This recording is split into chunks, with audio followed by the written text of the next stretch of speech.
Okay, so what if everything you thought about success was, well, maybe completely backwards?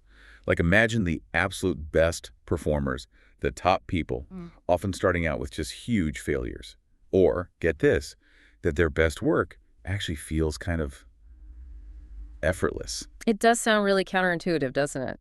But that's exactly the kind of fascinating paradox we're jumping into today. Welcome to the deep dive. Yeah, welcome. So our mission today is really to dig into Jack Schwager's The Little Book of Market Wizards and pull out these powerful sort of universal insights. And look, this isn't some how-to trade guide. Not at all. It's more like a collection of wisdom distilled from talks with some of the world's most successful traders. Right, and we're trying to find those nuggets that, go way beyond just finance, things you can actually use no matter what you're trying to achieve. And the very first big surprise, maybe, from these legends, it's this idea that failure isn't predictive and persistence is absolutely instrumental. You'd kind of expect these wizards to be, I don't know, perfect right from the start, but their stories, they tell a very different story. It's pretty amazing, isn't it? I mean, take Bob Gibson, the baseball pitcher, Hall of Famer, legendary, but his very first major league game gave up 2 home runs and boom, sent straight back to the minors. Right, and yet he becomes one of the, top 20 pitchers ever. That initial stumble, it meant basically nothing in the long run. Exactly. Or what about Michael Marcus, a real trading icon? He didn't just, lose a bit of money. He had 2 massive wipeouts. First his savings, gone. Then another $500, then $30,000 plus $12,000 he borrowed from his mom, all gone. Yeah, just devastating losses. And he was apparently right on the edge of just quitting altogether. But he described this inner voice, something telling him, and this is a direct quote, "No, you are not stupid. You just have to keep at it." That's what gets me about that Marcus story. It's not just the sticking with it, the persistence, but that inner conviction. After getting crushed like that, Yeah. what do you think fuels that? Where does that come from? That's a great question.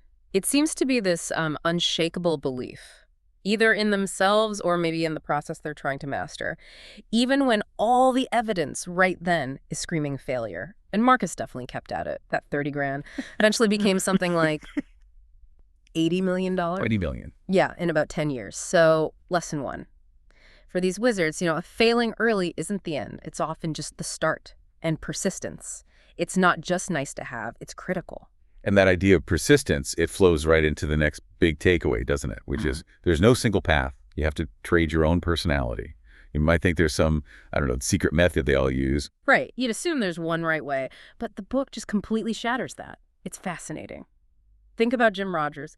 Incredible investor, right? Yeah. Pure fundamental analysis. He famously said something like, "I haven't met a rich technician," basically dismissing technical trading entirely. Okay. But then you have Marty Schwartz, another super successful trader.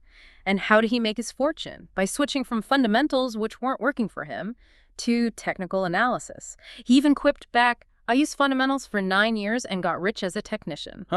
So completely opposite approaches. Diametrically opposed. And both just massively successful. It proves there's no single correct way. And it's not just their analysis style, is it? Their personalities seem totally different, too. Right. Paul Tudor Jones described as this frenetic, high-energy trader, practically yelling orders. Yeah, very intense. And then contrast that with Gil Blake, another wizard, totally different vibe. Quiet guy, methodical, apparently spent months just researching in libraries, traded from his bedroom, and get this, he had a winning streak of 65 consecutive months. 65 months without a loss? Unreal. It's incredible. And what it highlights, I think, is so important. Success really hinges on finding a method that fits you. Your unique personality, your temperament, your beliefs. Like Trader Comolche said, if I try to teach you what I do, you will fail because you are not me. You can't just copy someone else's style. Okay, that makes a lot of sense. It's about self-awareness, not just imitation. Which brings us to the third insight, and this one feels a bit like a paradox. The hard work is all in the preparation. The actual trading should feel effortless. Yeah, it sounds contradictory, right? Because these people are often described as total workaholics. But the key is where that hard work happens. It's mostly in the preparation, the research, the system building. Throw some examples. Well, Marty Schwartz, again, known for working super late nights. David Shaw, founder of D.E. Shaw, this massive quant firm. He was also doing serious research in, computational biochemistry on the side. John Bender, another trader, sometimes spent 20 hours a day trading or prepping. The grind is definitely real. Okay, so tons of effort goes in. But then the execution part is meant to be smooth, easy. Kind of, yeah. Think of a world-class runner. The years and years of training, that's the brutal hard work. The race itself, when they're performing at their peak, it should feel fluid, natural, Mm. almost automatic. Right, like muscle memory kicks in. So if Yeah. you're really struggling during the trade, if it feels like a constant fight, that's maybe a sign something's off, like you haven't done the prep work or the method doesn't fit. Exactly. It connects to this idea one wizard called Zen and the Art of Trading. The quote was something like, "The essence is that you have to learn to let the arrow shoot itself. The perfect trade is one that requires no effort. Hmm. If you're forcing it, pushing really hard, especially when things are going badly, trying harder usually just digs the hole deeper. It's about that deep prep allowing for a natural flow." Okay, that's a powerful concept. So wrapping this up, what does all this really mean for you listening right now outside of the trading world? These principles that set apart these top traders, embracing failure, being incredibly persistent, really understanding your own unique strengths, and doing the hard work up front so the action feels effortless, these seem universal. Absolutely. They apply everywhere. And it leads to a really good question to ask yourself, maybe.